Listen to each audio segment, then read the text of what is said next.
2021 teleconference meeting of the Oklahoma Law Enforcement Policy Task Force. We do have a few announcements to make regarding this teleconference meeting. Number one, I ask that all participants stay muted until they are recognized to speak. Please use the Zoom hand raise feature to speak. The system automatically cues the speakers in the order that their hands were raised. Keep in mind, with the large number of members that we have on the call, we can't always see you on screen if you physically raise your hand. If the video teleconference is disconnected at any time during the meeting shall be stopped and reconvened once the audio and video connection is restored. If communications are unable to be restored within 15 minutes, items remaining on the agenda will be placed on the next scheduled meeting agenda. And the agenda documents are located on okc.gov. The meeting is now in order, and I will turn the meeting over for item number one to a project subcommittee status updates to Ganesha Martin. Hi, Ganesha. Hi, good afternoon, everyone. I'm so glad to be with you all as always. I just want to pause. If you all are anything like me, I had 3 Zooms at one time right before this, and people are probably still trying to get me on a Zoom. So just want to take a pause, a breath, bring us into the room, bring some intentionality into the work that we are going to do today. We have some a presentation that around some of the recommendations from one of our subcommittees that I think is going to be super helpful. So the first part of what I'm going to do is just going to give you some updates all around. I generally do this part and so that you all can keep kind of in touch with what's going on, but I did get some feedback from a person that maybe you don't know exactly what's going on with the process. So I'm going to give you this update, but if anybody wants to raise their hand and ask for more specifics, please feel free to do that. So as you all know, our subcommittees got a slow start, but we started to have quite a few people join and some very robust conversation and movement happening. So last week, I presented along with Brian for the subcommittee some of the recommendations. We took down your feedback. There were a few we didn't get to, and we will certainly circle back around on those as we continue to get the feedback. And that was on the use of force, the de-escalation policy committee. Today, we're going to hear from the Civilian Oversight Committee and what they've been doing. They'll give you a briefing, and just like last week or last month rather, I'm going to ask that we especially try to hear from people who haven't normally spoken up, but even if not, I may go around the room and be that teacher that nobody likes and call on some folks. But again, at the end of this process, 21CP is here to bring best practices from around the country based on our experience, both as practitioners and, studiers of this, if that's a word, a studier. We're here to do that, but this process really loses all of its value, in my opinion, without the voices of the people who are most affected by these issues, that being police and community. So just want to encourage you all to make sure to say your piece today as we move through this work, so that can be part of the official record and the process as we come towards our report at the end of July that will have preliminary recommendations. So that is the subcommittee update. The other thing I'll give you an update on is the community engagement. So community engagement started off kind of slow in the sense that I got names and entities from some folks, not contact information, that sort of thing. I started generating kind of my own leads, and then some of the people in the community would lead me to other people. Recently, I got a slew of names with contact information. I've been in contact with quite a few people, had some delightful conversations with our young people, telling me what they think and ways they want to see things improved. We're going to continue to have those listening sessions throughout through the middle or the beginning of July.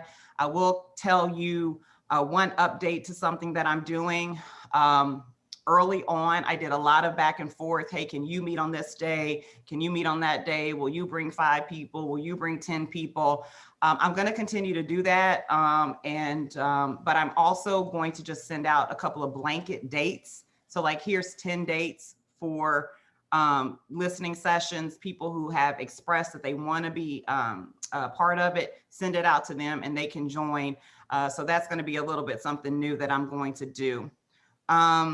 And then the other portion of the contract is the survey. And so we had been in contact with a couple of potential folks to do the survey. Some were non-responsive. Some that we talked to decided that this was beyond the scope of work that they really wanted to engage in. So we have now a proposal in front of us. I think it looks good.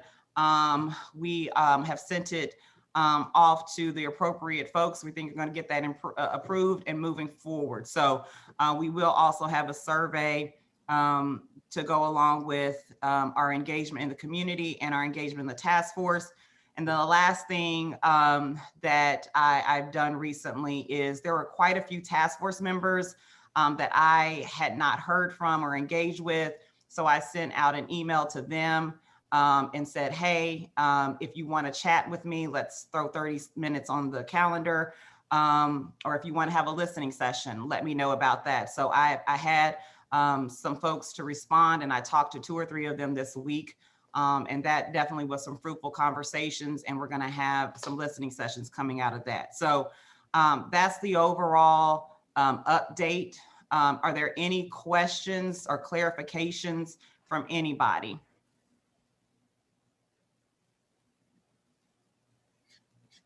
All right, I scanned through all of my screens. I didn't see anybody raise their hand. And when I am in gallery, I can't see the chat. So I'm gonna go over there real quick and see if there's anything. And you said there's no chat today, so you're I'm sorry, fine. I always, yeah, not chat. I meant this But kind there's of. no hands raised, so you Right. know. Thank you. All righty. So then the next thing that I have on the agenda is an update on transparency recommendation. And if you'll recall, what this is there was a recommendation made by 21CP around releasing body worn camera. That is something that we heard loud and clear, not only from the task force, but my engagement with community members. And so we put that forward, and the city took that seriously. The police department took it seriously and has made some changes. And so we are going to turn to Kenton, I think, to just give a brief update on that. Yeah, I apologize, everybody. I'm on my phone and I'm at a training class. The chief and I are doing some training this week. And so I stepped out here to get on the call, but so that's why I'm on with no camera, but just wanted to give everybody an update. You know, we got the recommendation. We started working with Chief Gorley and his staff and legal, and took the recommendations that 21CP put together, and Chief issued a new policy for the police department on June 1st that was related to any critical incidents that relate to use of force, officer involved shootings, pursuits, and other significant incidents, you know, might initiate some substantial public interest.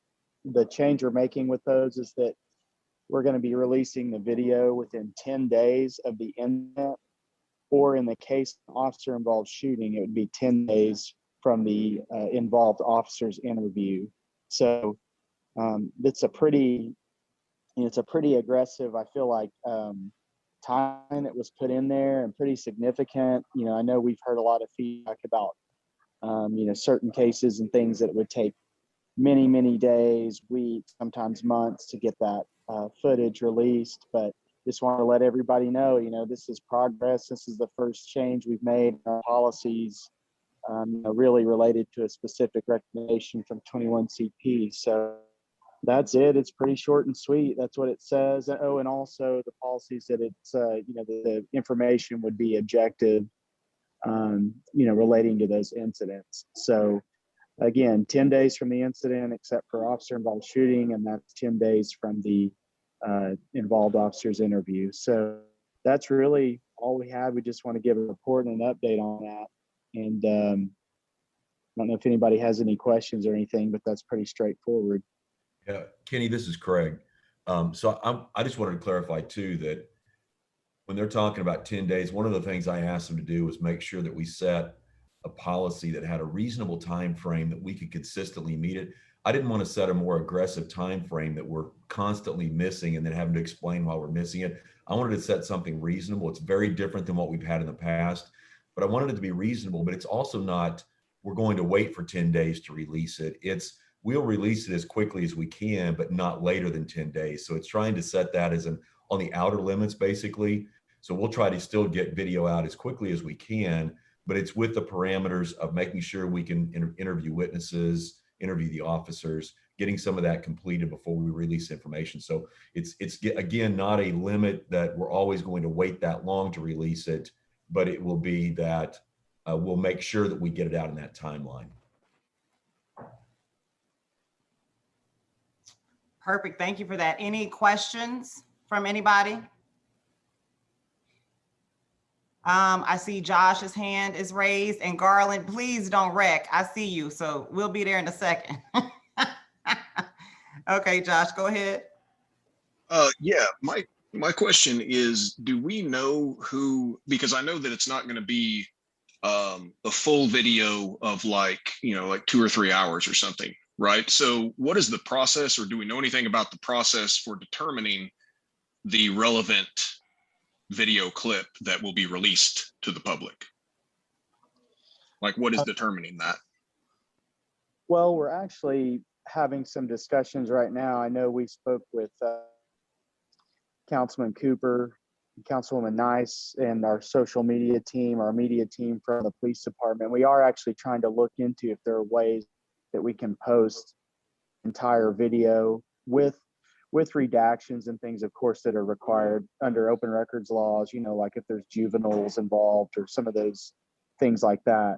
So, I think we're going to continue with our new team that we have in place is going to be posting, they attempt to put together, as you, it's, sometimes hours and hours of footage. They're going to attempt to put together, I think you've seen a couple examples recently of trying to get the most relevant video and putting that out, but we, it kind of in a more succinct version that puts all the information out there. But we are going to be working on a process to try to put access out there where we can and where it's legally permissible to put the full video out. I don't want to, I don't have all the details on that yet, because that's still a work in progress, because it, as you know, sometimes these things are hours and hours and hours. It's a bandwidth and a storage issue and those sorts of things. But right now it's trying to put out, I think if you look at a couple of recent incidents, trying to take relevant 911 calls, multiple footage, trying to get the relevant footage and put together. But we understand, in the interest of transparency, that folks want to know, well, what about, what footage was not included, and that's what we're trying to work on, trying to provide both of those options out there.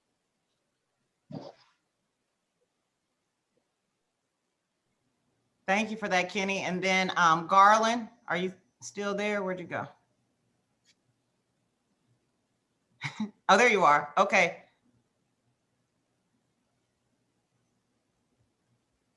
Now, I guess my question now, too often, say an incident jumped off this morning, and the public has no knowledge of the details of what is actually going on. And even locally with our police department, we've actually been able to provide us with information in order for us to calm the city, calm those that might have been involved. And as nationwide, we've seen that a lot of them are able to produce those materials a lot sooner. So now I guess my question would be, just an example, incident jumped off here in Oklahoma City. A young man was shot and killed. I got phone calls, blew my phone up saying that they just killed somebody on the east side. I actually ended up speaking with Chief Gurley, and he said, well, what they don't know is it was a hostage situation and some details. He was able to share that information at that time. We've been limited most recently, but that's the type of information that we as activists, we as civic leaders, those of us that are on the front line could possibly end up utilizing even prior to the general public. But I think it's mandatory that the public get that information, because that's how you squash, slow down, rally, demonstrations, protests, riots by providing information.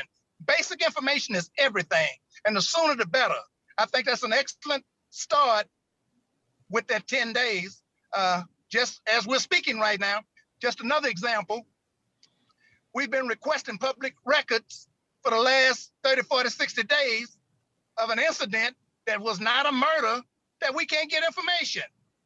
A young Black woman, 90-some stitches, got beat up with a bat, knife, and everything else by 2 white men and 2 white women. We can't get the detailed information in order for them to even be arrested, contacted, and made for the lady to even be able to go back to her appointment. My point is, we got to have a lot more cooperation than what we're getting right now. These are just basic. It's so basic that you're supposed to be able to release that information with 7, 14, 30 days. It's beyond all of that. And I still can't get public record information right now today with documentation of when it was implemented, as far as file, need this information, file, need this information, file, need this information. And right today, I still don't have it. That's a problem. We can do better. We can do better. We just have to. So I appreciate that start. Love it, need it, overdue. Appreciate you. Thank you, thank you. Thank you, Garland, for that input. And to the extent that 21CP can be helpful in those issues, we will. And then obviously you have the audience of the city and the police here today. So so thank you for that. Next, what we're going to do is we are going to have the Civilian Oversight Committee. Grace has like 5,000 jobs. She's on every committee, every side committee, every real committee as it relates to this work. So we really appreciate the work from everybody. But I will tell you, we put, I think, extra burden on Grace. So we appreciate you showing up today and helping the other subcommittees members that are going to present. And whenever you need to, Grace, if where you feel it's appropriate, you want to run through the subcommittee update and then ask Jessica to share screen, or if you want her to share screen at the same time. There is somebody that I think has unmuted that has some wind in the background. So if you will remute, I think. I got it. Okay, perfect. All right. So I'm going to turn it over to you, Grace, and your other members to present. Thank you. Thank you very much. So, so as far as presenting, I'm just going to give a bit of overview of what the subcommittee has been doing and what these preliminary recommendations will be. Just a little oversight or overview. And then once I go into my portion, Jessica, you could just throw it up there real quick and just take it down. Just throw it up, take it down. And then we'll take any questions after that, because there will be 3 of us talking today. So just to clarify, Grace, you'd like me to wait till you start reading them out, or would you like that up now? When I start reading them out. Yes. Okay, thank you. Sorry for that. Oh, no problem. No problem. So in the subcommittee for the CAB, one of the biggest discussions was, do we want to fully dissolve it and start brand new, fresh, clean slate? or would we be looking at what we have and trying to drastically change it so that it can be a mechanism where citizens can not just file a complaint and have something reviewed, but that the recommendations from this board would be used to help the police department make some changes and also possibly discipline officers or make policy changes. One of the other things we also discussed is we want transparency with the public. So we definitely want to hear why, if a recommendation is made and the police department doesn't decide to make that change, why that is, and to kind of talk with the public. So the first thing that I'm going to talk about is access. So the community needs to have access to the CAB in order to make it a function and a board that's, first of all, known in the city, which we found a lot of people didn't know, but also allows for various community members to be a part of it and to participate in it. So one of the first things we want to look at is a term limit. So board members, we are recommending that board members have term limits. Term limits increase opportunities for civilians and citizens to participate on the CAB. Right now, there is a 3-year term limit, but that term can be extended by the board. The board can vote to have that member extend, which leads to sometimes board members not being termed out, which in our opinion doesn't allow for new and fresh voices. So that's one of the first things, is that we need to look at term limits. The second thing is how members are selected by the board. We want to open this up to the public. The public needs to be a part. So we are recommending that there should be a public RFA or application process for the community members to apply. Each ward in the city would have one representative. The council person in each ward would nominate a person selected from the submitted applications, and the city council would vote to approve the nominated applicant. In addition to the 8 seats that will represent the Oklahoma City wards, there will be 5 additional seats. These 5 additional seats will be members from representatives of groups with special interests. That would be Indigenous, Native American groups, civil rights groups, LGBTQ, returning citizens, veterans, disabled or differently abled citizens. These groups we feel are very underrepresented in many community places, and for people who are affected by police departments, these groups need to have voices at the table. And I'm sure there's going to be a question about why there aren't other groups on there, and we can discuss that a little further, which is also other discussions that will happen in the subcommittee. Wording is quite important, but we want to make sure that these groups are at the table. And again, the additional members should be representatives, but are not limited to the following special interest groups. So yeah. The third recommendation we're looking at is how you file a complaint. So as a citizen right now, you would file a complaint at the police department. That's where you file a complaint. What we want to do is open that up. So we want that to be available online, at the city council office, at the CAB office, and also the ability to file anonymously. And anonymously means the person filing. So not the incident. So not just but the person filing can withhold some information if they feel like there could be some retaliation or they're not very comfortable filing that complaint. But we want people to be as free and comfortable to file complaints when there are necessary, when things need to be reviewed. Now, citizens, we think the more ways we have to do that, the better opportunity we have for citizen participation, which is what this is about.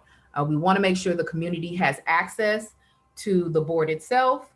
It has access to file complaints, And it has the ability to serve. Citizens want to serve on boards such as these that are oversight heavy. So that is my portion, and we'll move on to the next part.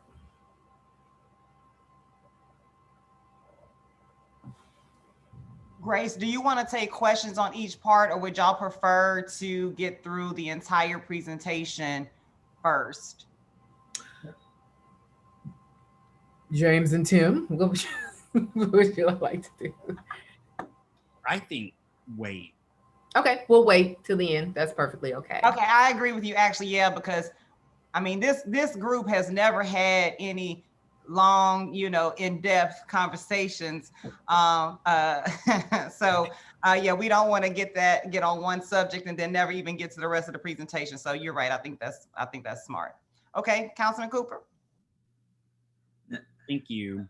Oh, Tim, go ahead. It's actually me, isn't it? Councilman, weren't you last? Councilman Cooper's the home run hitter at the end. So,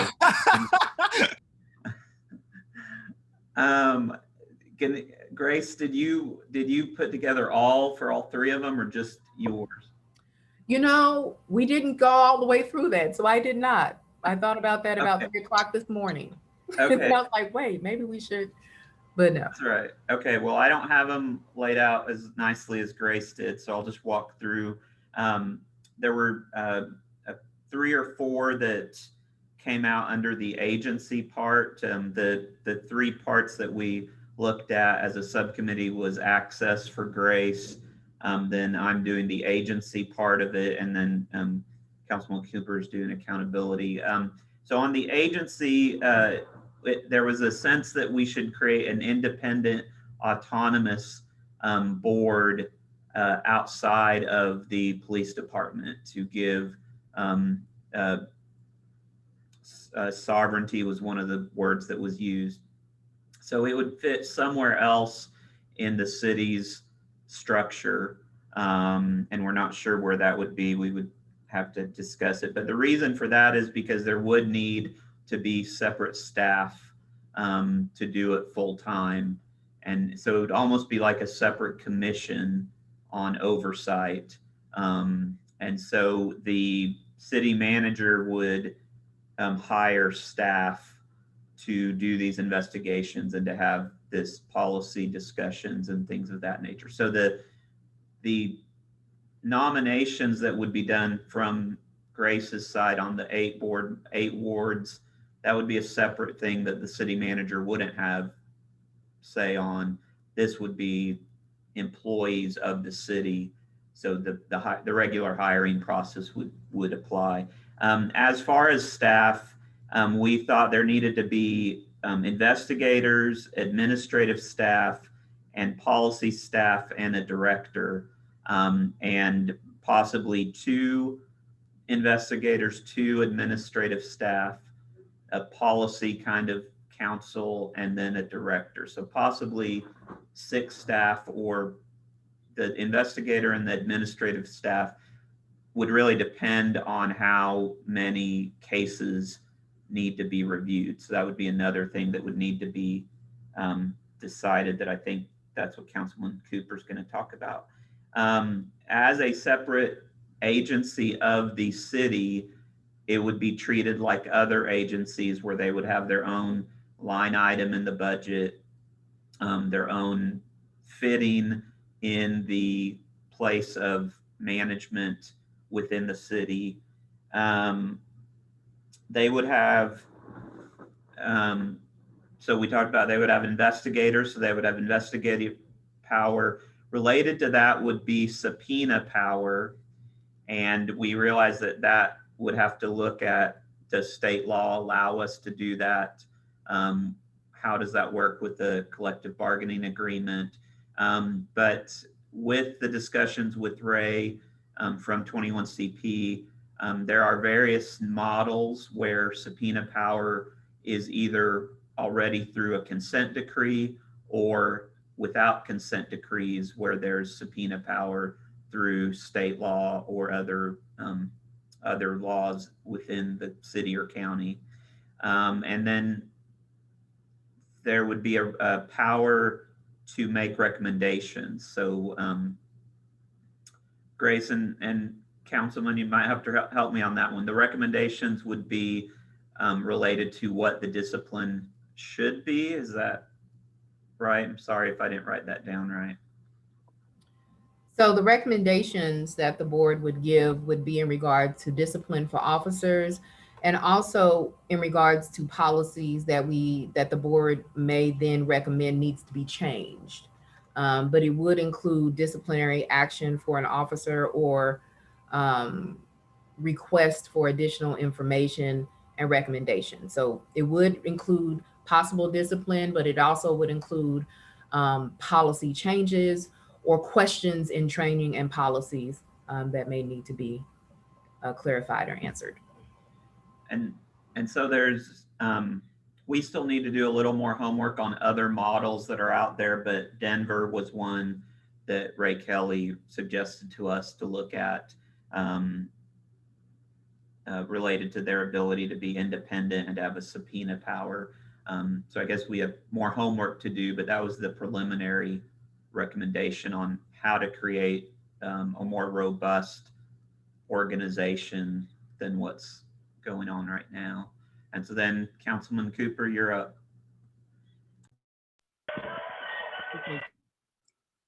I got theme music. That's great. That's wonderful. So the final one after access and agency is ultimately accountability, right? And, you know, I remember the National Fraternal Order of Police sharing a social media post a few months ago from Pew Research.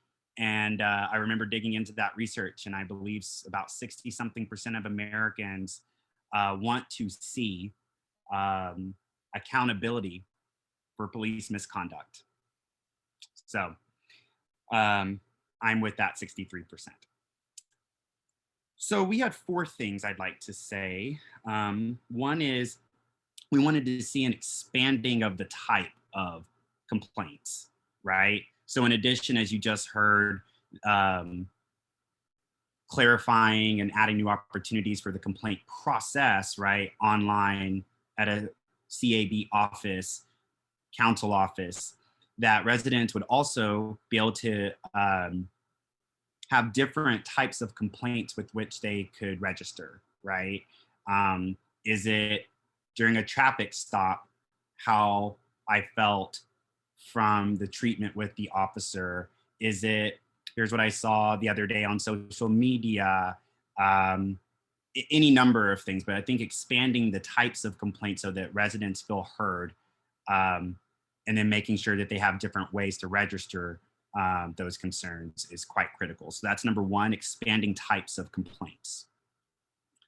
Number 2 is we need a database for the number of officer complaints. Now, of course, keeping in mind whatever, well, let's leave it at that. We need a database for the number of officer complaints. And this is really that accountability. Remember, that's the section we're talking about here, but making sure that residents know, well, okay, there's a backstory here. And I think that ultimately serves both the OKCPD and the residents. So again, that was data regarding the number of officer complaints, making that publicly available and accessible. 3, this entity needs the ability to recommend discipline, right? You heard earlier from Tim, this is really, that language needs to shift from revise to recommend, right? So this body needs the ability to recommend disciplinary action, rather. And as importantly, we need to, from this body, there needs to be a public release of why or why not OKCPD chose or chose not to follow a CAB recommendation, right? And again, that's that transparency, that accountability, right? So again, the third one is the ability for this body to recommend disciplinary measures, and accompanying that, the necessity for a public release of why or why not OKCPD chose to or chose not to follow a CAB recommendation. And then the fourth preliminary recommendation here is oversight of the community policing resolution. There needs to be able, and I know I'm hearing this in multiple subcommittees in which I'm participating, but there needs to be oversight. So just as we're talking about someone can register a complaint or a concern with an officer from a traffic stop or what have you, so too, right, if we're talking about an alternative mental health response, I have a lot of faith in that alternative response, but who's to say someone could act a certain way, right? And there needs to be accountability for those trained mental health professionals as well. And so an oversight of the alternative response to mental health calls, but quite frankly, an oversight of all 5 of the other community policing resolutions, right? Someone who can, this body should be able to keep us updated on the progress we are making toward ensuring not only that all officers receive crisis intervention training, but in other subcommittees, we've also discussed how the CIT training should be annual and ongoing and not a repeat of what they received last year. We learn new information from year to year, right? And I'd be bored sitting in something that was just a rehashing. I've said in those meetings, no, it needs to be new information annually, and an oversight board being able to address that. Same with the resolution calling for making sure we've expanded access to mental health care 24/7 for our officers so that they're best prepared to serve and protect, and our residents are safe as well, because we've limited the amount of trauma that's happening there. And then, you know, whatever form we expand our homelessness outreach initiatives, like this civilian oversight board needs to be able to provide updates and oversight for that. And then also looking at, as we were talking about expanding the Police Athletic League, or FACT, right? I had forgot until I was talking to one of our city staff members. And Grace, this is something maybe you all are already aware of. I literally forgot, so it was so much in MAPS. But MAPS, there's a $2 million investment to the Northeast. I'm going to get the name wrong. I want to say it's a cultural or community center, but it's where FACT is housed. So if they're receiving $2 million for some enhancements to that building, right, that's already an investment on top of whatever we're able to set in motion with that resolution. And then the final one, the 6 proposals there within the resolution, is the violence interruption program, right? If we're talking about having a non-law enforcement approach to our neighborhoods and interrupting that cycle of violence, and actually having people with justice-involved backgrounds, former gang-affiliated folk, not only are we going to have to make sure in the structure of that program that those individuals also are receiving a support system so that they don't fall back into recidivism, but so too, as they're doing that work to connect people to resources and interrupting that violence. So there's a lot of moving parts just within the violence interruption program. So this accountability component needs to also address the shape of those 6 proposals from the community policing resolution, these alternatives to public safety. And so those are the 4. Thank you.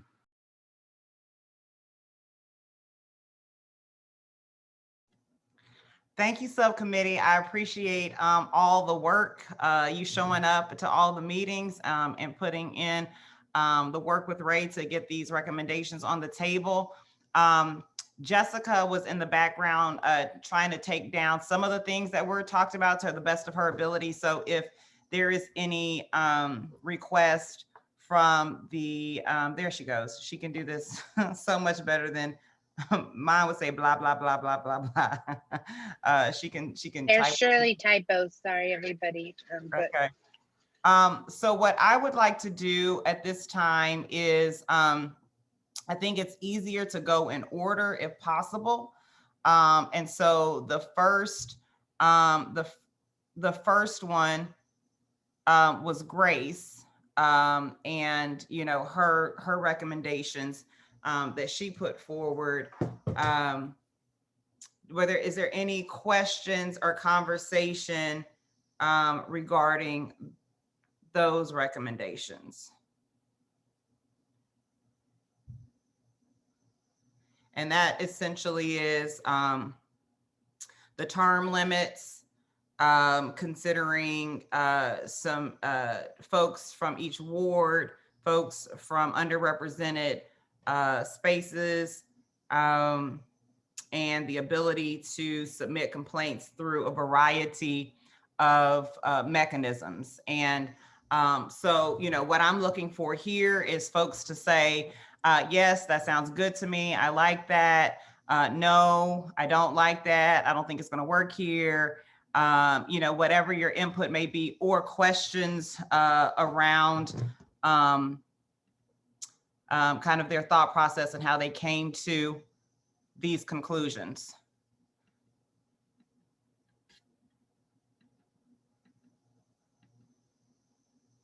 And like I said, I don't want to be that person, but I may just start asking some folks what they think. Rachel, do I happen to see you unmuted, or is that just?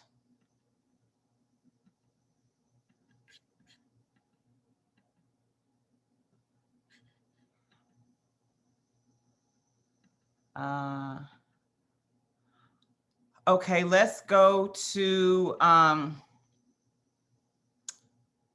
John. I hate to put you on the spot here. I think you were able to sit down with the CAB at some point during this process.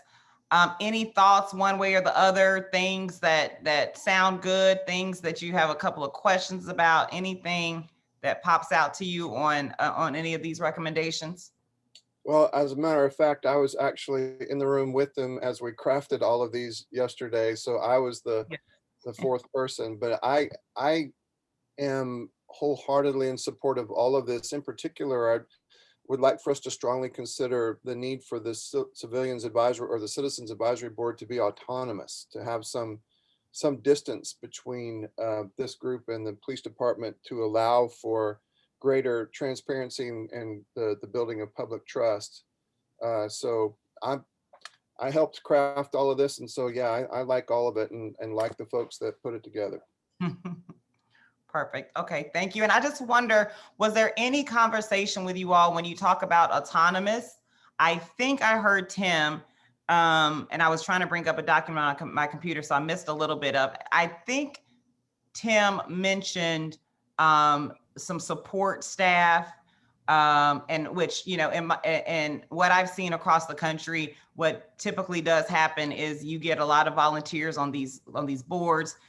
They become like second and third jobs, and support staff really is important and necessary if you particularly expand their scope. So I wonder, was there any conversation around if it's autonomous, but yet still looking for the city to fund? Do you all still feel like that's autonomous if the city is funding it? Any talk around that? Oh, well, when we got to the funding portion, we still believe it can be autonomous with funding from the city. The people that would be staffing it, there would be a director. These are just general director, policy person, investigators, and administrators, just based on the need. Those people can still function outside of the police department, even though they would be under the city, because their job descriptions, what they would be doing daily, would not be affected by the city itself. Now, there was discussion about how people would be selected, the hiring process. That was a discussion and a kind of point of concern because, you know, we don't want people to have favoritism or anything like that. We want them to have certain backgrounds, but, you know, there are many departments that have investigators, like police departments have investigators. There are health departments, child service, they have investigators. So that can still fall under city funding and still be independent. So there was a discussion, very robust discussion about that, how that would work and how they would still be or have autonomy as staff members, even though they work for the city. Okay, perfect. And I think this was in one of the latter recommendations, but I'm going to bring it up now just because we talked about investigations. This is a huge issue of contention around the country. It is always an area of contention, even at the federal level. This is a area of contention. In many situations, the Department of Justice doesn't have subpoena power. And so they're considering that in the George Floyd Justice and Policing Act. So I am putting out right now a note about the conversation that I may follow.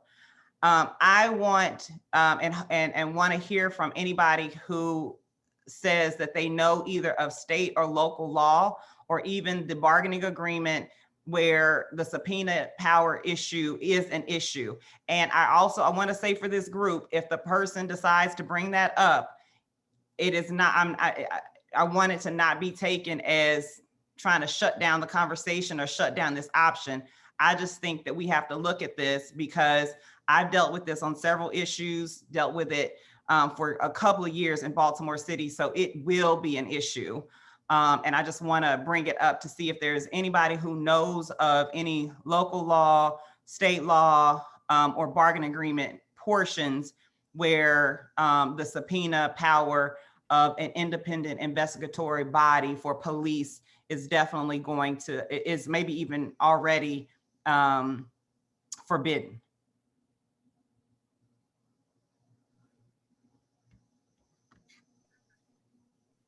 I don't see Paula on. Oh. I don't see Paula Kelly on. And she is our attorney that does our labor. I don't know, Amanda. I'm on, yeah. I'm sorry, Amanda. I thought I saw you on. I lost it. So I am at that same conference, so I apologize for any background noise that I have. So the subpoena power, it's not an explicit prohibition. What it is that the state statute explicitly states who can have subpoena power. So you'd have to change the state statute to give that authority. Does that answer your question? Yes, it does. Thank you very much. And we'll take note of that for the subcommittee and as we further talk about this, but that is what I needed for us to know as a consideration. Thank you. We might circle back around with you, Amanda, just to get a little bit more details about that as we work through this process, but thank you for that. And Ganesha, your Amanda, question. if there's anything you can give us in writing, I'd appreciate it. This is Jessica. Just drop me an email at some point when you're more available. Absolutely. We'll go through, Paula and I, from the labor perspective. We'll also weigh in and we'll give you an email and get that information to you. Yeah, and Ganesha, your question was it specifically to subpoena power itself? And I mean, you know, Amanda addressed state law and whether or not there's something in the bargaining agreement that would prohibit that.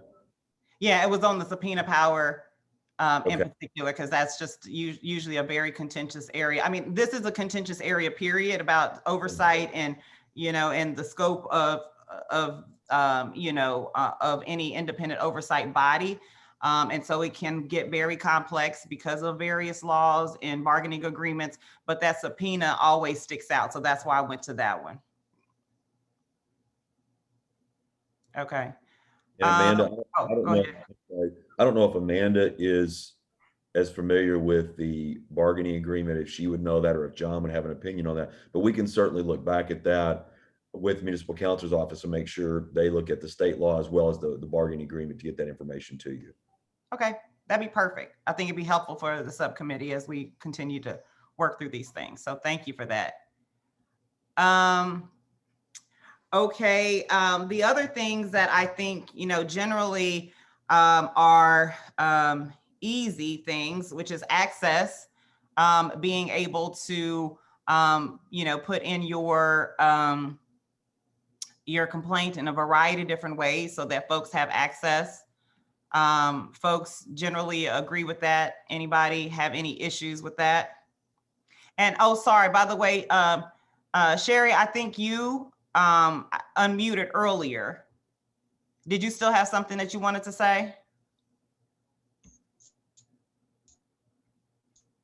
I was gonna say, if you were talking about like nationally as far as subpoena power, Memphis, actually Shelby County, I think basically ruled that it was not permissible, as well as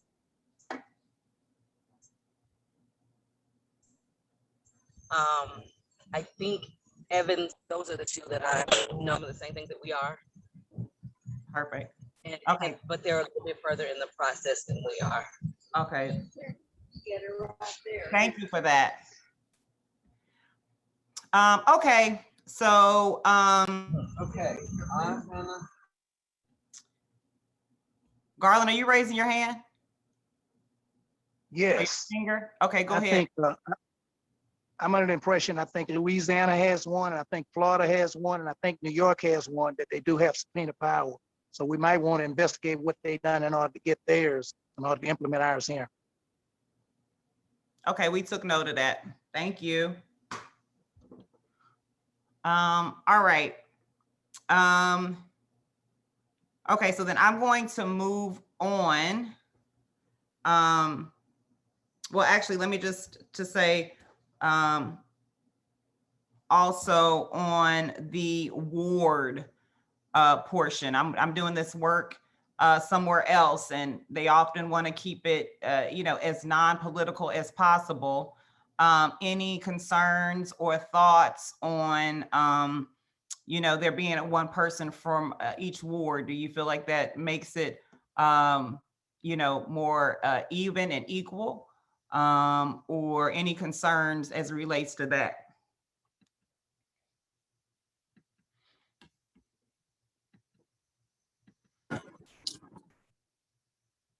Okay, I think I heard somebody unmute. You have Nikki Nice and Joshua Harris Till with their hands up. Okay, perfect. Go ahead, Councilwoman. Thank you. And my concern is not necessarily about the ward. I think it should be ward specific. However, my ward actually contains 3 of the many divisions that we have. So that's going to be where my concern is going to be, because I would rather have someone that's probably going to represent or lives in those specific areas that would be impacted as far as those divisions are concerned. Okay. That totally makes sense. Thank you for that. Joshua? I think my thing is the same as Nikki's. Wards are great because they make sure that we're hitting specific areas, but wards are also larger. And we know that somebody from a specific part might not have, or a specific community might not relate to the rest of the other communities or different communities. So I would be, you know, the ward part of it is good, but also very intentional on making sure that we're looking at those other factors to make sure that person is able to be representative of the ward. I think it goes a little bit further than just saying ward specific. It also has to make sure that they're a community member that the rest of the community feels like they can put their trust in. Okay, perfect. That makes sense to me too. Thank you for that. And I see Tim, and then I think I see Grace raise your real hand. Tim, go ahead. One of the other considerations was that the mayor, in my opinion, I think the mayor should have an appointment as well, since he represents a whole city. So in that scenario, we'd have 9 representatives and then 4 sort of at-large members that would be out of those groups that were listed. So that was just my 2 cents. So, I mean, I think it's all up for discussion as to how it works, but I think there is some important value to letting the councilmen and women that are elected work through who represents their community, while we also have other at-large seats for underrepresented communities specifically. And that was my 2 cents on that. Perfect. Okay. Thank you for that. And then Grace. Yeah, I think the discussion of wards like Joshua and Nikki were talking about, that is something we may need to go deeper into how that actually works. Because like Nikki, like Councilman Nice was saying, to Councilwoman Nice was saying that some wards are larger and have more police divisions in those wards. So we may need to look at how that works, how that process works. But I want to mention that the reason we were looking at it being ward specific is because part of the accountability is we need to be able to come back and say, in an institution, why is it that in this ward only these people are being selected in this nomination when we have this many applicants? Why is it that you are only putting up, there needs to be a mechanism where we can hold people accountable, but at the same time, like Joshua and Nikki are saying, that those people that we end up on the CAB are representative of the wards. And that is part of the further discussion. Like, how does that look? What does that look like? Not how does that look? How does that work? What does that look like? So that's definitely on the table for continued discussion, yes. Perfect. Okay, thank you for that. Okay, let's go to, there we go. Ron Basie. Good afternoon, everyone. First and foremost, let me apologize for my tardiness to the meeting. We had multiple events going today. Thank you all for your participation as usual. Appreciate hearing everyone's thoughts. I think we get to a point where we have to recognize that one person can't, or one entity can't solve community problems. So it's always appreciated to hear everyone's thoughts. Had a couple of, the list went up really quickly and I didn't get a chance to address everything. There were some things that I heard you say, Ganesha, that we try to keep these things politically uninvolved. And that was a thought I had, and there's no disrespect to any of the elected officials, but politics can be extremely polarizing. And we want it, if we had oversight, to be, not to say that it would happen, but to be not agenda driven by anyone. And that was just a concern or a thought I had. And that's not to say that that would happen, but it's a concern. The second thing, and again, I'm trying to remember from the list everything that I saw, but I remember from the subcommittee, when we talked about Baltimore, they actually had qualifications for the expertise of the people selected so that you would be able to make, and I didn't see that in this list, but they actually went very specific into having certain qualifications and expertise of the people that you put in these positions, so that you would be getting a very educated and well-rounded group of people qualified to make assessments of this. And that's something that I saw missing. And I don't know that that's an oversight on my part or not. And I didn't know specifically what the process, and that's your city, Ganesha, but I don't know what the process was for qualifying people for those positions. And I do agree with some wards are larger than others. And so I think if I heard Joshua Hill Terrace and Councilperson Nice that they want to have equal representations for all communities. And if you just go with the ward, you're probably or potentially going to leave someone out. And I think that's all I had from the notes that I can remember. Perfect. Thank you for that. We noted down the qualifications issue and certainly the other things that you mentioned. So thank you for that. Tanisha, if I could for 2 seconds, I just want everyone to know that I've been tracking your comments along with the recommendations so that we're not missing any of them. I know it helps people to know for sure we caught what you were saying.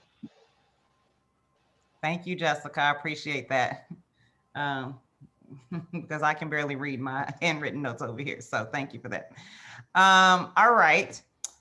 So let's, if you don't mind, Jessica, moving to the next portion that was presented by Tim. We've hit on a couple of those things, but let's just go back to it just to make sure. So I think the essential thing that Tim presented on was the staffing of a expanded oversight function. And so the two things that I'll ask just specifically if anyone has anything on this is just the overall idea of staff and also it being a standalone agency. I do have a little bit of insight into that. That is what we had in Baltimore. And I will say in other like consent decree cities that I've worked in where even the whole board was voluntary, it did not work for very long because like I said, these people had regular 9-to-5 jobs and it was very difficult for them to keep up with the flow of complaints, particularly when you start investigating them, having to hear from folks, hearing from the police, hearing from the community. It is a lot of work. So Tim, I saw your hand up, and then Ed, I saw you next. Mine was just technical. Jessica, at the top of that first part on staffing, you said, it says police staff, and it should say policy staff. Thank you, I'll fix it. That was it.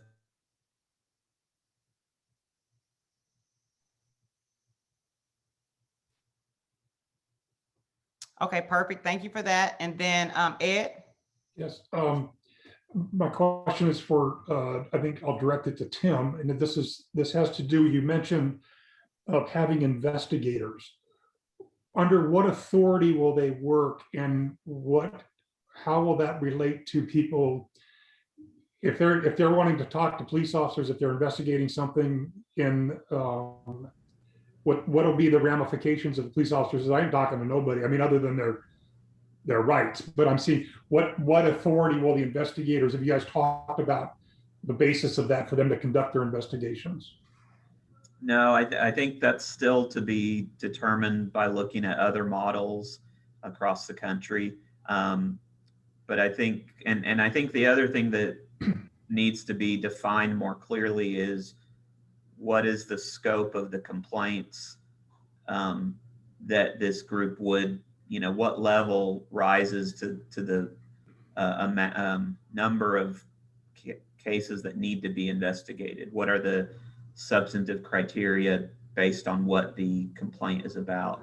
So that would determine the staff size and investigator size. But I think the sense was that the investigator would have some ability to look at the internal workings of that investigation and discipline, and then I guess to create some sort of parallel or separate oversight of that investigation. So it really would be more of a review of the investigation itself and not necessarily a separate investigation. That would be the main start, but I don't know that if there were things that the investigator felt weren't covered or more people that needed to be discussed, they would have that ability to do more. And we thought about other places that have these kind of functions, like as an attorney, the Bar Association has a complaint process with an investigator that's anonymous. The judicial complaints happens, at the health department. I used to work at the health department or at the Office of Juvenile Affairs. They all have investigator roles to do these kinds of complaints related to either waste, fraud, or abuse internally, like in the federal government accountability office kind of thing. And so there would be other examples where we could draw of across the state and the city where these investigators already have roles. And so we would just need to see which of them are the best fit for this situation. I would just say, because I could see where in most of the things you cited, there's legislative authority behind those investigators. The same thing with the Bar Association. Your license obligates you to certain things, and I would just, we want to pay attention to make sure that we give those folks the ability to actually do something and have some teeth behind it to get what they need to get, and the cooperation of the organizations to provide the data and the information, not only anything back. But so yeah, no, just want to make sure we covered that base. Yeah, we totally understand these recommendations have to fit within state law or collective bargaining. That would be to us would be the next step, is what are those barriers, and are they, do we have to, how do we work around them, or is there legislative interest in some of these issues? But we felt like our job on the subcommittee was just to put ideas out there, and then this body would be able to cuss and discuss and that kind of stuff.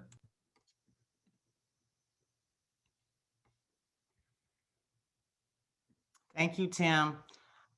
Anybody else that wants to talk about the items that Tim presented? And if you need them to go back up on the screen, just let us know and Jessica can put them there.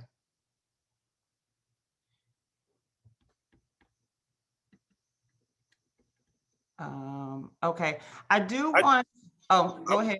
I hear a voice.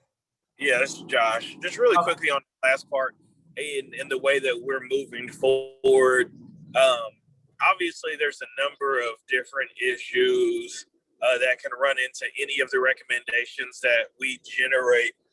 Are we supposed to be focused on those, or are we making the recommendations? Like, for example, the subpoena authority has to be a state legislative change, right? Mm-hmm. If we agree and we think that that's something that they should have, do we make that recommendation that way, and then say, hey, this is what needs to be done in order for this to happen? Or do we pull that out since it's not currently allowable? Like, how would you suggest we approach that situation and situations like it? So the way that I look at it is, at the end of the day, right, there'll be the best practices, what we've seen across the country. Some of these places that have been able to do it can't do it. And then also what we've heard from you all and what we've heard from the community. And if it is a recommendation that's in the report, there are going to be similar to, and I'm biased because I have that consent decree type of, background. That's where I got, my experience from. In a consent decree, you have all these recommendations, but it goes out 5 years. There's certain things that you can do now. There's certain things that you have to do later. There's certain things that you have to attempt to do step 1 through 5 before you can ever get to 6. Sometimes you have to fix this policy over here before you can ever get to the accountability portion of it. So, my suggestion is going to be very similar to what we do in consent decrees. And I do this in other agreements as well. It's not just federally mandated agreements, but you have to look at those recommendations and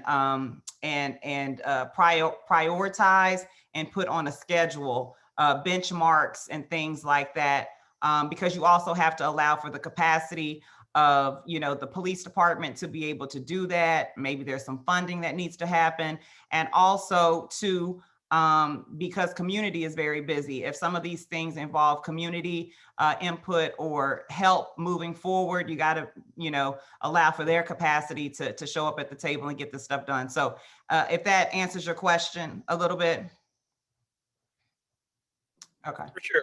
Yeah, no, that's kind of the way that I was approaching this, and I wanted to make sure that we were on the right track. Like, yes, there's stuff that's going to be able to be done immediately. There's stuff that's going to take a while. But what we are drafting and what we're creating is the proposals on how we think we can best help the community. And then all the rest of the pieces just have to fall in place. Exactly. Mm-hmm. Yep. And one of the things that will probably come out in the recommendations is an infrastructure to kind of carry this stuff forward. I mean, it was my job to make sure, because everybody else on the call, including you all, have several other jobs, and this is a lot of work. So there will have to be some sort of infrastructure to help carry this forward. So, okay. Anything else on that portion? If not, we'll move to the last portion.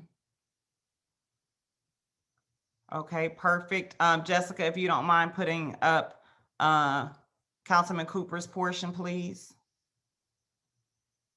She doesn't have your music to play with it. I'm sorry, Councilman.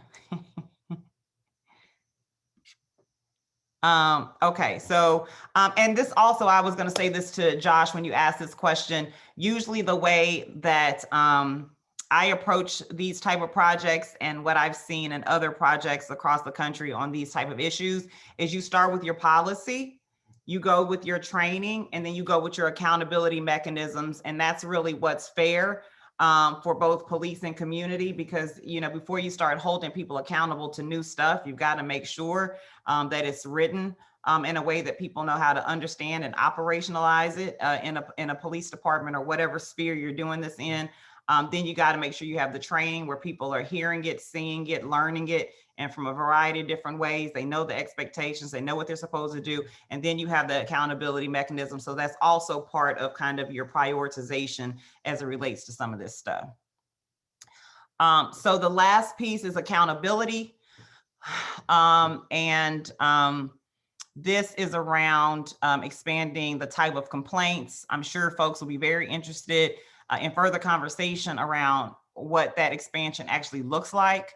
Again, based on my experience, there's going to probably be some limitations based on either law or the bargaining agreement. But that's certainly ripe for some conversation if people want to throw out some things that they think or that they would want this board to be able to look at based upon their experience or the experience with their different constituencies. Let's see, the database for the number of officer complaints to be publicly available. One of the ways I've seen this debated and talked about is, are we talking about aggregated, disaggregated data? Are we talking about sharing this data based on specialized units, patrol, SWAT, these sorts of things? So if anybody wants to kind of debate that a little bit, the entity needs the ability to recommend disciplinary action. I can tell you right now that this is a big area, could be a big area of contention and debate as it relates to labor. But certainly this is what this whole body is here for, is to have these type of conversations. So that will definitely be a meaty issue to deal with. And then there needs to be oversight to all community policing working groups to implement new programs in public safety.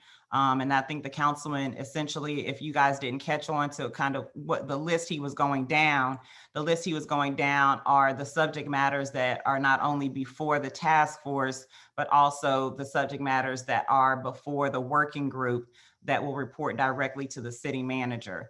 And some of you all overlap on that and some of you all don't. So I just wanted to make sure that you recognize that those 6 or so issues he brought up are the ones in front of the working group. Any questions, comments, or concerns on any of these items that I just read off? Do you mind clarifying again? Did you say you mentioned an area of maybe pushback in terms of the law? Was that on the release of why or why not we would?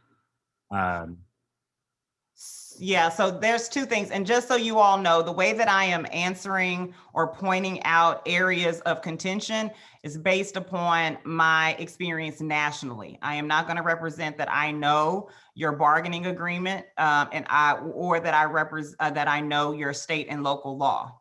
So what I was saying, Councilman, is I didn't bring up the release of the officers, but I will bring that up just for your consideration. So I can tell you in Baltimore City or in Maryland, we have the strictest, some of the strictest laws as it relates to the disclosure of police personnel information. Even when we had the consent decree with the Department of Justice had to figure out how to see some of our personnel data. That's how strong those laws are. And disciplinary records are considered personnel records in Maryland. But you go over to Washington State, like Seattle, with their consent decree, when I worked with them on that, all of their information, it's out there. Officers' faces, officers' names, all of that stuff is out there. And then you can find something that's in the middle, which is what I was talking about, aggregate or disaggregated data. So the aggregate could be, there were 100 complaints, police complaints or citizen complaints this month. 10 of them were for discourtesy, 10 of them were harassment, 5 of them were for this. So that is aggregated, and generally people can find some way to work there because you're not identifying specific officers and all those sorts of things. So I'm kind of giving you the gamut, but I don't know at this point, because we haven't got to that point in this process with 21 CP, any of the limitations that you all may have as it relates to that. The piece that I did bring out that I said is possibly an area of contention, again, from sitting in the negotiations often with representing the mayor's office sometimes, and then representing the police department over the years, the disciplinary piece and the scope of the ability for this independent body to discipline police, again, could be an area of contention depending on your laws and the bargaining agreement. Does that make sense? Yes, I had those two together, so that's why I just Okay. What do we know? Is anyone here with us today who who knows existing possible? Yes. I thought Amanda might. So this is Amanda Carpenter, and actually Paula Kelly is with me as well. There are both employment law issues as well as under the Open Records Act, we are actually prohibited from giving some information out. And so there would be legal issues about releasing information, personnel matters that the CAB had reviewed and made a recommendation on.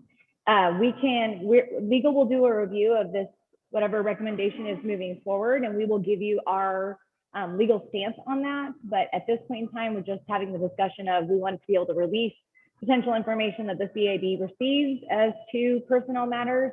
That is going to have there is going to be a legal concern that you will not be able to release at least some of that information.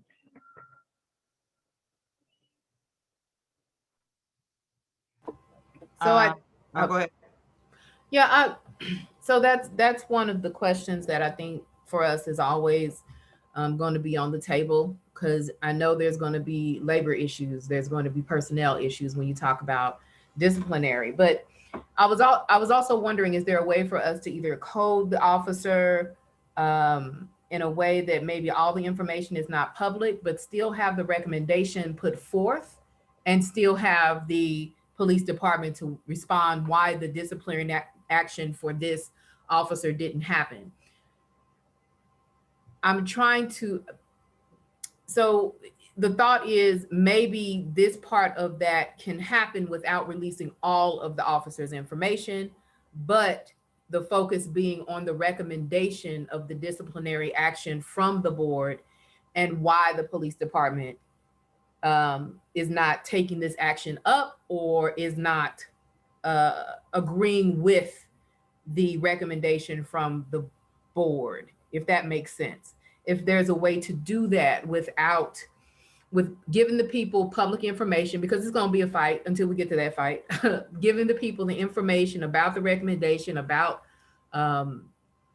not vague information, but maybe general information, just why it didn't go through. Are there ways for us to do that without releasing officer information, or are we talking about not being able to receive information in the investigation about the officer's prior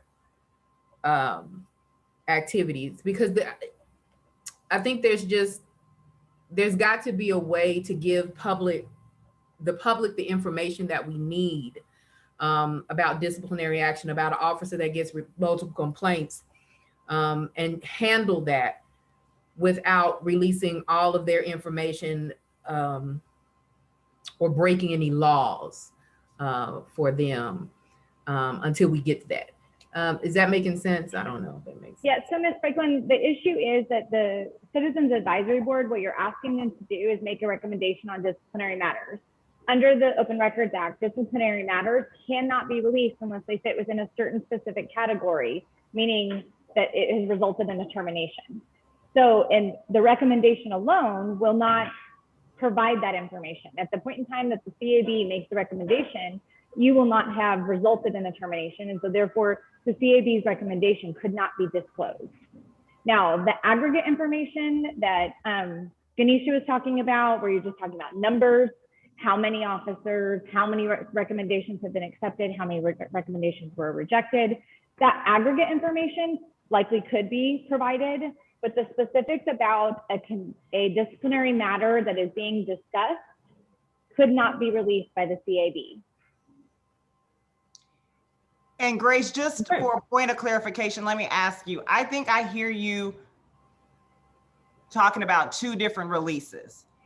When you say community and release to the community, are you referring to the CAB as the community, that they would get that information? Or are you talking about two releases, that it would come to the CAB and the CAB would be able to release? Two releases. So we know that for the CAB, there will be information that they receive that they cannot release publicly. That's going to be that, because that's how they would get. But if we are saying that we are going to publicly recommend, based on a situation, an officer is disciplined a certain way, not releasing the officer, releasing what he can, and asking for a response, that means the CAB has to make a public statement as well. You see what I'm saying? So I'm talking about two different things: what the CAB receives, what we can release, what they can release as far as a recommendation, and how the police department will respond. Because what I heard Amanda just say was, even if there's a recommendation of disciplinary action, the police department can't respond to it. They can't say if they did or they didn't, or if they fired somebody or if they didn't, because personnel law would prohibit that, their response to the recommendation. Is that what you're saying, Amanda? Yes, if there's a request from the public, we cannot disclose disciplinary matters of the police department unless it fits within a very specific category, which is resulting in termination. I believe there's also a loss of pay option, demotion or loss of pay. So the other scenario that you were discussing about the information being provided to the CAB, it's only provided to the CAB for purposes of them to review and make their recommendation, with the understanding that it will not be disclosed.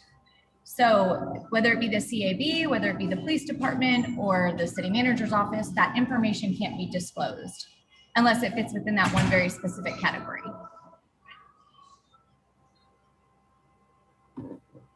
Okay. Thank you. And we'll look forward to, because we're talking about these things in the abstract, or not the abstract, but we're talking about them. And what I found through my processes and working with the community as a representative of the police department was, when you sit down, you really understand these things, then you can figure out where you're trying to go. So I think this is a very good conversation. And I think there's probably just some follow-up that we'll have to do when we all understand the current limitations better. So Reggie, I think you have your hand up.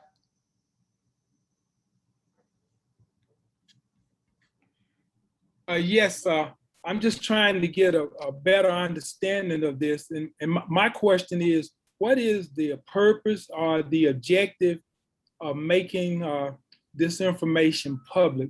Is this a best practice, or what are we going to get out of making all of this information public? Especially sometimes if it doesn't turn out to be true, or it creates some more issues. So is this a best practice to make this information public, or what is the main objective of making this information public? I'll give my response, and then whomever else from the group may as well. I referenced earlier the Pew Research article from July 9th, 2020. So keep in mind that's, right on the heels of the protest. And I'm just going to read this. 2/3 of Americans, 66, I said 63, 2/3 of Americans, 66%, say that civilians need to have the power to sue police officers, to hold them accountable for misconduct and excessive use of force, even if that makes the officer's job more difficult. Just 32% say that in order for police officers to do their jobs effectively, they needed to be shielded from such lawsuits. Now, I also mentioned that the National FOP shared this study. Now, when they shared it, they focused much more on the statistics in the article that are about the a majority of Americans not supporting a decreasing in police budgets. I noticed they did not share what I just shared with you, and I'm going to share it because 66% is darn near a supermajority, and people want accountability. They want accountability. I want it as a teacher for other teachers. We see in the engineering field where if an engineer has a series of complaints against them, there's actually journals that actually publish that information. I don't see why one profession would really be different from another here. And apparently about 66% of Americans agree with me. So I think they want accountability when misconduct occurs, and they want transparency about that process.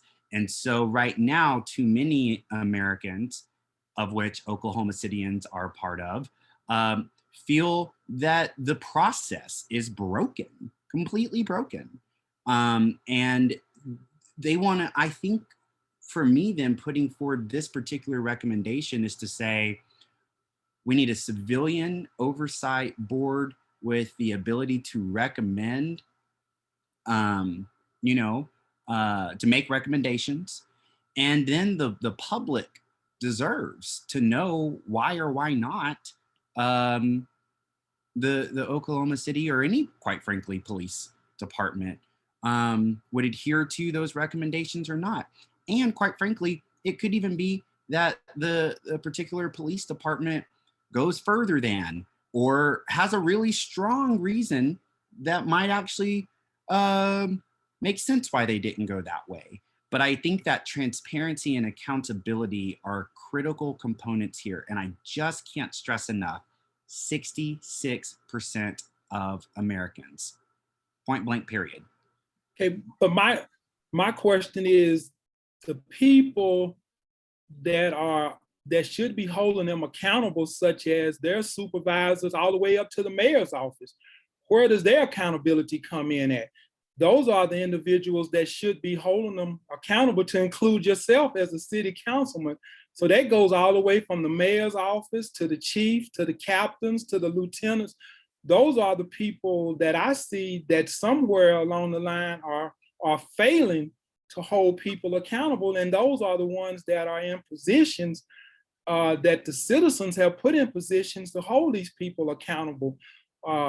Because you don't hear the chief, he's not the one that's going out there violating people's rights and things, but he's in a position of accountability. The mayor's in a position of accountability.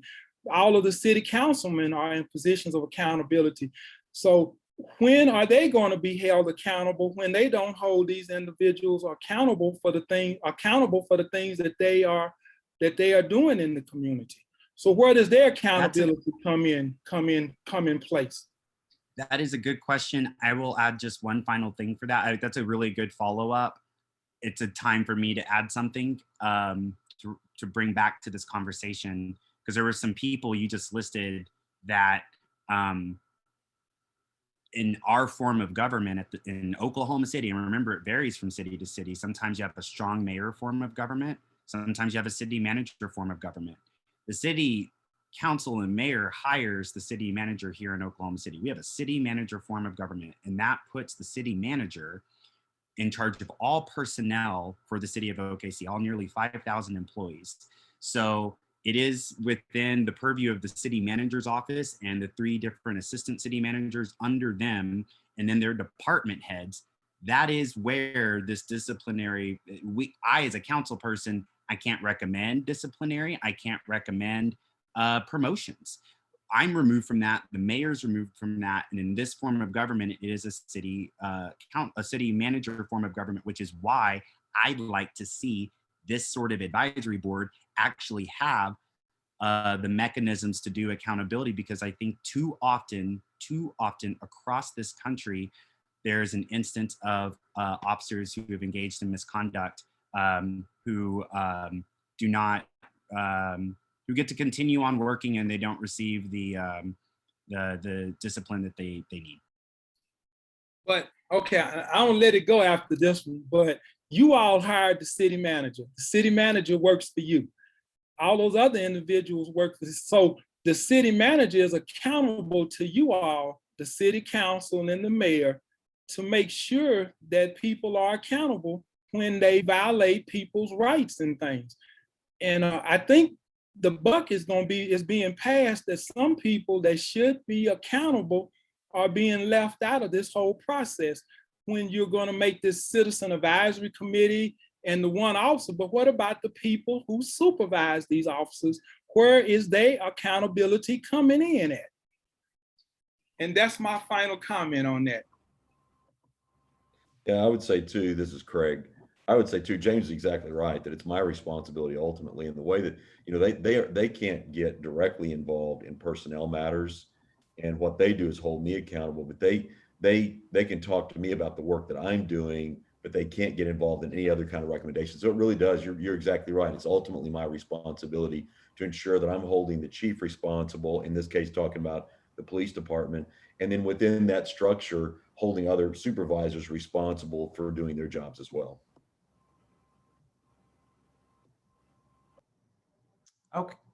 Okay, perfect. Thank you for that, bringing up that issue, Reggie, and expanding that conversation a little bit. I appreciate that.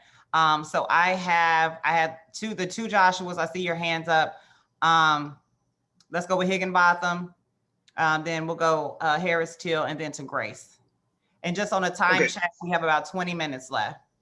Go ahead. Okay, so the first thing I just wanted to see for this question for Amanda Carpenter, because we seem to know a lot of the laws regarding some of the questions that we have, is so as a request, and I suppose this is to since they're the city's attorneys, this might just be for Mr. Freeman. Is it possible that we could get from the city's attorneys as quickly as possible, since they seem to know the laws and things that are going to be relevant, like a compendium, a PDF file with the relevant statutes cited that they think would come up as issues? That way that we can actually like view those or have other people look at them. So I guess just that's the first one, just sort of a request. The question I have, I've looked at the police contract, like from last year, right, that was signed with the city, and looking through the sort of structure and things. Is it possible, and this again, this is just a structural question with the rules. Is it possible for the city manager, since city manager is in charge of all personnel, could it be written into a contract or something else like that for this oversight that Reggie's talking about? So the city manager could technically fire any police officer? Or is it written into the contract that that ability is only given to the chief of police? Hi, so this is Paula Kelly with the city attorney's office. So in terms of the collective bargaining agreement, we can negotiate into the agreement certain terms that would give oversight to a citizens advisory board. Ultimately, the city manager has the authority under our charter to terminate employees. Now, every action that's taken, every disciplinary action that's taken regarding a member of a collective bargaining unit has to go through grievance procedures, due process. And I mean, every action that has been taken to discipline a police officer or any other employee of the city that's been, it is a member of a collective bargaining unit, generally goes through the arbitration process. And so, that's where the disconnect is of what an arbitrator can do after the employer has taken action to reverse that disciplinary action.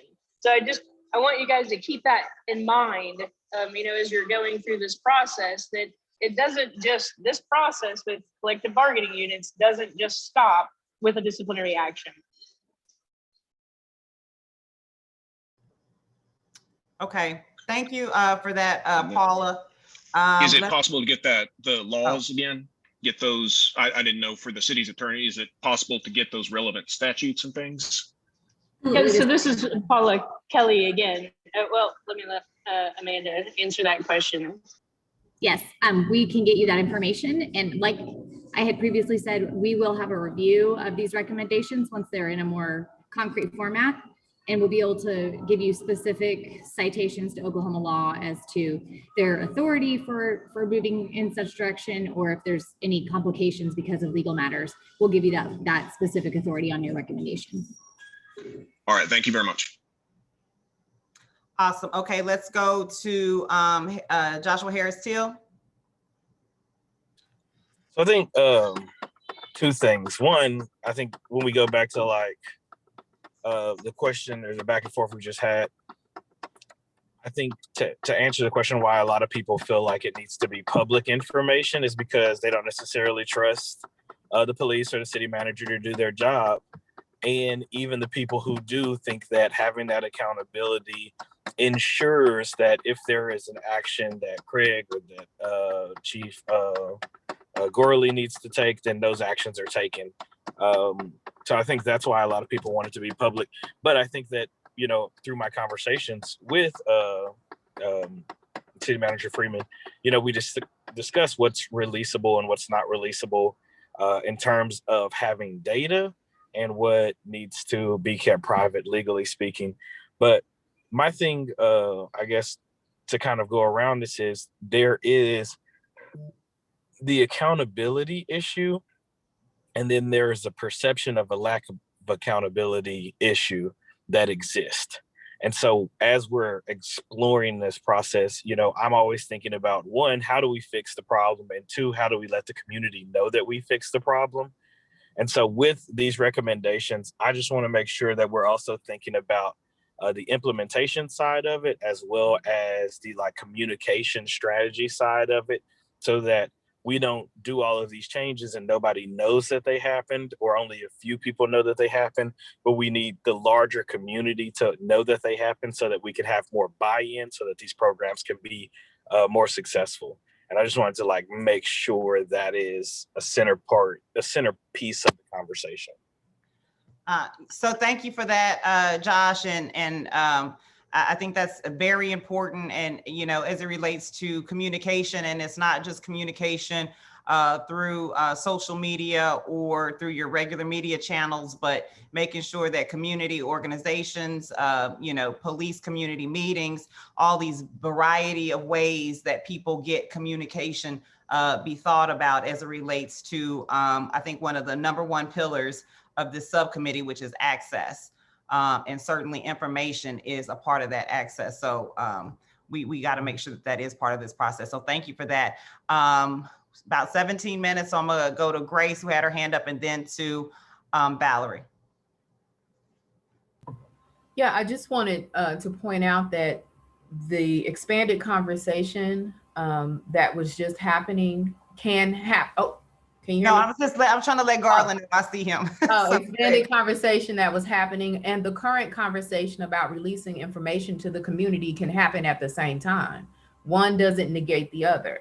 Yes, we have to talk about accountability for upper management, right? So, but we all know upper management is not the people who are having contact with the community.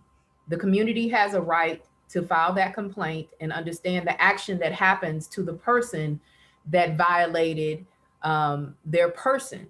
And the community should have the right to say, we recommend this. We recommend this. We are noticing a pattern with this officer, and we would like for this to happen based on this information. It's very important that people have the right in our government, in our cities, to hold people accountable. And that's the purpose of oversight. Oversight without power to change is like spinning wheels.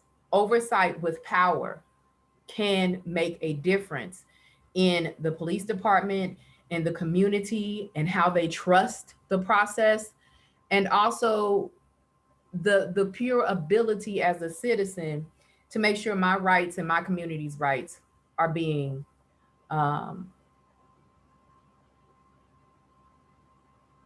seen and are not being violated.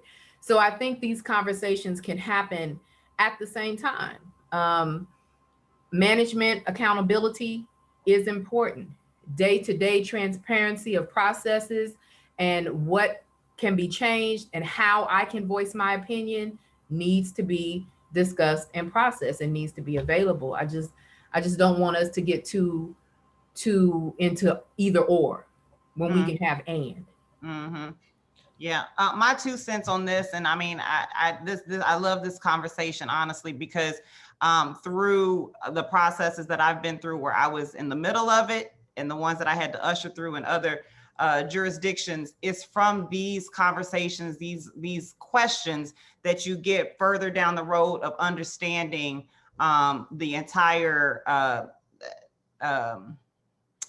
landscape, and it can help you get to a place where it is not either or. It is, we can do this now, we can do this second, we can do this third, and people can see some progress and things actually moving and their voices heard, both from the police and the community side in a process like this. So Valerie, you're next, go ahead. Well, Ganesha, you just took the words out of my mouth. I was just going to first commend the committees, the subcommittees, Grace and Tim and Councilman Cooper for their work that they've done. Sometimes it's helpful to step back and listen and really process everything that's being done. Really love the information Grace shared on the CAB, the restructure, possible restructuring of the CAB, and Tim's information of the staffing component, and Councilman Cooper on the accountability piece. So I just want to say thank you for that. But I'm very task oriented, and I want to continue to see us continue to make some improvement. I think this is probably one of the best task force meetings that we've had thus far. So the question that I have is there anything that the task force can help uplift the subcommittees to continue the work? Is there anything specifically that we're missing that we could do in addition to help us continue this work going forward? Because if so, I'd love to step up and do that for you.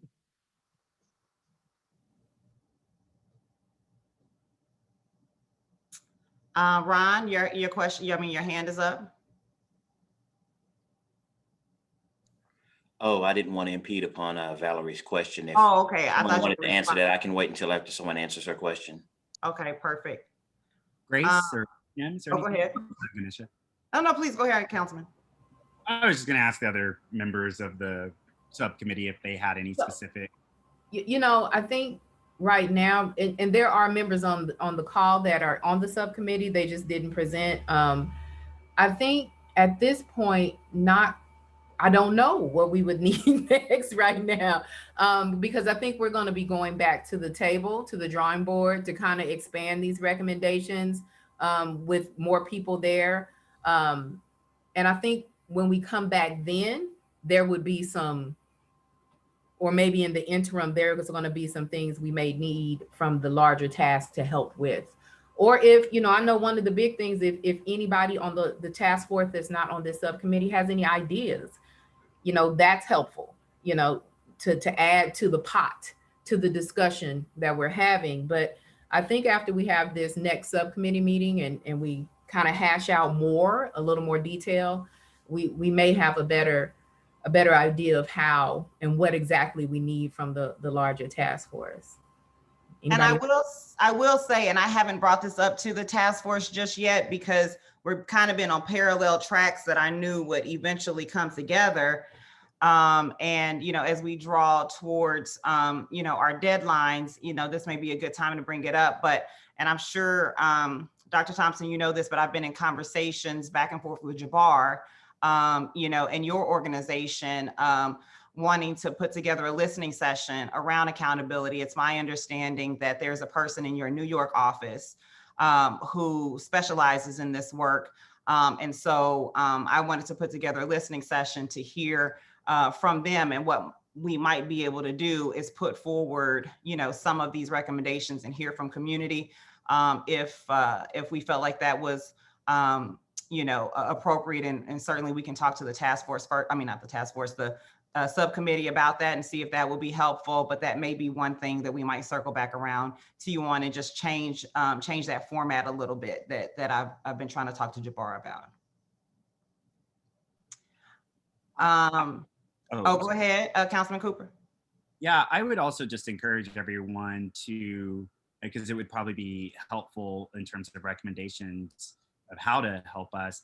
I would really encourage everyone to read that Pew research. Like, do a Google search. Pew. I got my music again. I don't know where that's coming from. I don't know. It's not me. It is not me. But just Google majority of public favors giving civilians the power to sue police officers for misconduct. Google it, dig into it, see what our fellow Americans are saying, because dig in. There's more there. Like, as I was looking at it again, I mean, it's very specifically as it relates to use of excessive force and misconduct in this sort of way that they were referring to there. So I think kind of digging more into why Americans, the majority, feel the way that they do might help us better understand why this particular CAB restructuring is so important. And then, honestly, I mean, I'm going to look forward to hearing from our legal team to figure out what the limitations are based on kind of what Grace was saying earlier. It's like, I don't know what help we need yet, because I don't know what barriers exist to do some of these things and which things we can implement immediately. And then I'll just also say, even if barriers exist to these recommendations, I would say to my fellow subcommittee members and anybody else on this task force who agrees with what you heard earlier, even with the barriers, we must never stop speaking them into existence. We must not. Today's barrier is an opportunity for tomorrow. And, we just have to keep going at it. Just because barriers exist that were enshrined in state law once upon a time doesn't mean state law is always going to be it. If that were the case, my parents wouldn't be allowed to get married because they're of two different skin colors. Or I wouldn't be able to get married today, period, because I am attracted to people over the age of 18 who are also men like myself. So no, I think we need to really keep that in mind here today, that just because barriers exist right now does not mean we should not continue to speak them into existence. Councilman, I'm sorry, Ganesha, but Councilman, you cited that article twice. Ganesha, is it possible for Charita or someone to send that out to the task force? I would like to review that. I'm muted. Absolutely not a problem. So I apologize, Ron. I skipped right over Garland. But Garland, if you don't mind, Can I put like a 2-minute time limit on you so we can make sure to hear Ron before we have to close out? No problem. Okay, thank you. Go ahead. You ready for me? Yes, sir. The transparency is necessary because just most recently, within the last 2 weeks in Louisiana, the officer said, yeah, I beat the out of him. Whereas in the report, he says he died in a car accident. Or the young man that was jogging and they ended up, got out there and filmed him and killed him, turned that into the police department. They didn't even act on it for months and months and months later. Another example, we'll say the Holscroft case right in Oklahoma, where he actually raped all these women, got 300 plus years. And right now, not one of them have received a dime. So the system has continued to fail us. That's the reason why it needs to be transparency. Right here now, you're talking about how we're going to get that message out as far as media is concerned. We put 2 years putting together with Oklahoma City Police Department, Norman Police Department, Midwest City Police Department, Lawton Police Department, put it together and everybody agreed to it. It went media, was on TV, on the radio, on everything. Yay, yay, yay, yay, yay. And now it's sitting up on the counter, not being utilized. While we're trying to recreate the wheel, it's been was transparent. Everybody say, yeah, we want it, we want it, we want it, we want it. We got it, we put it in place. It's there to be utilized and it's not being utilized. Our city manager and our mayor during that time recognized it was there and gave it carte blanche. And now where is it at? So even when we'll have a year in next month, when we get that year behind us, if we're not held accountable, if you're not being exposed like we're talking now, to put it in place, hold it in place, and hold people accountable, we'll have we number 2. We might be already number 1. In less than a year, we might be already number 1. We were number 2. We might be number 1. The point that I'm making is accountability is everything. Ain't nothing we can't do. We just got to have a will, a want, the desire to make those things happen. Be transparent. Be open. 10 days, we'll live with 10 days. That's a start. It needs to happen yesterday. Thank you.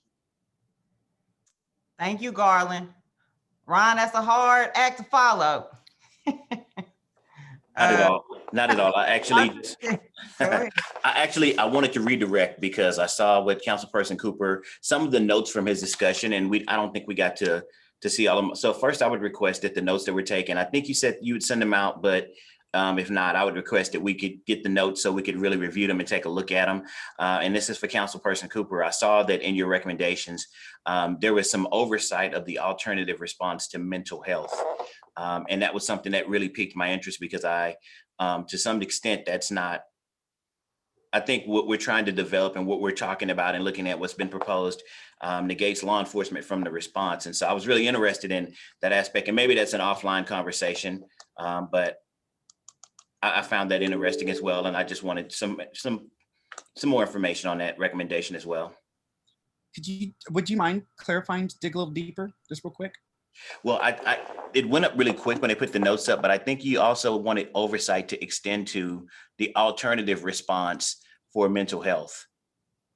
And that was something that's being created in the works of being recommended by the group, which may or may not include law enforcement response. So yeah, and so it just piqued my curiosity, and I just wanted to get maybe a little bit more information of what you had in mind, but we're out of time, and maybe that's an offline conversation.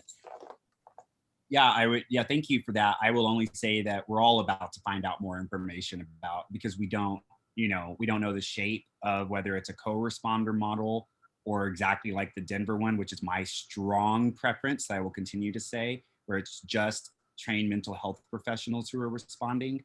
But I think regardless of which one it is, accountability and transparency is just key to it. Otherwise, it won't have the trust that it needs. So because look, I'm not here to bash officers. I'm here to make sure that no matter the profession, there's accountability and transparency, particularly when misconduct occurs. Oh, and my response to that, honestly, thank you for that, was not about bashing officers or anything along those lines, but some of the recommendations so far have been for non-city employed responses. They're private entities. And so that's where I was worried about how the oversight and the authority and all of those things would come into play. Yeah, I think just to jump in real quick, and I'm sorry, the discussion around that when we were discussing it in the oversight subcommittee was so that we want a mechanism for citizens to respond and file complaints, not just for the police department, but for those 6 entities that are coming. You know, let's say somebody has somebody's coming out for alternative response and they have a bad experience with that person, and that person is not a police officer, but they are in this resolution, this pilot program, or this program is in the resolution. There has to be a way for a citizen to say, hey, they came out here, but this happened, and they were this, or they were that, or they did that, and I want to file a complaint. We just want to make sure that oversight is extending to those things that that are being created. So citizens, you know, always have the opportunity to say, hey, this is not good. So that's kind of what we were thinking, and it's a kind of new idea, so it's not quite flushed all the way out. But that's what we wanted to extend out there for the task force to kind of think about too. So thank you all for this engagement. I really appreciate it. Again, you know, I don't want to force people to engage, but as you can see, when we start having a conversation, we can actually make some progress towards, I think, what everybody is looking for. So with that, MT, if there's anything else, are we shutting it down? Yes, I do need to make an announcement though at this time to everyone. We will not have a meeting in July. 21CP has requested that they need to go over their recommendations, build up on their recommendations, and from the vast amount of information that they've compiled so far, they need some time to do that. So they're looking at coming back to us by the end of July with their initial recommendations, and we will discuss those sometime during our next meeting, which would be in August. I think the date is August the 12th would be our next meeting. So no task force meeting in July. The subcommittees, 21CP will reach out to you to let you know whether they are going to meet or not. But as it stands right now, there won't be a task force meeting in July. Give them time to go through all of the information that they've got and make recommendations. Garland, I see your hand up. Yes, if it's any way possible, I'd love for you all to also look and check and see that we all agreed to already, that's been set on the shelf, if it can be put in the mix in some form or fashion also. City manager, the mayor, all of them have that information. Hopefully they can make it available and put it in the chopping block that has already been agreed upon by the citizens, all of these police stations, and everybody say, yes, we can do it, we do it, we agree. Put it in the mix. Thank you. Okay, thank you. May I ask some clarifying on that, MTV? Excuse me, my goodness, MT? Yes, sir. Thank you. One is, so like I posted on social media earlier about people needing to connect with 21CP before the end of July. Is that still the timeline you all, that for people to submit to 21CP is July 31st? Yes, Councilman Cooper. So I am still doing the listening sessions. I'm still gathering community input. We'll still be talking with our subcommittees, a working group. But the folks that are working on writing the report wanted time to go through the policy more, the training, all the things that they need. But the community engagement will continue. Okay. Yes. Thank you. No problem. Any other questions? I would like to thank everyone for attending the meeting today. I thank you for your input. I thank you for your participation. Very good meeting. Ganesha, you have anything further? No, sir. Thank you very much. Thank you all. We really appreciate it. You all have a good rest of your week. Thank you all. We are dismissed. Bye-bye.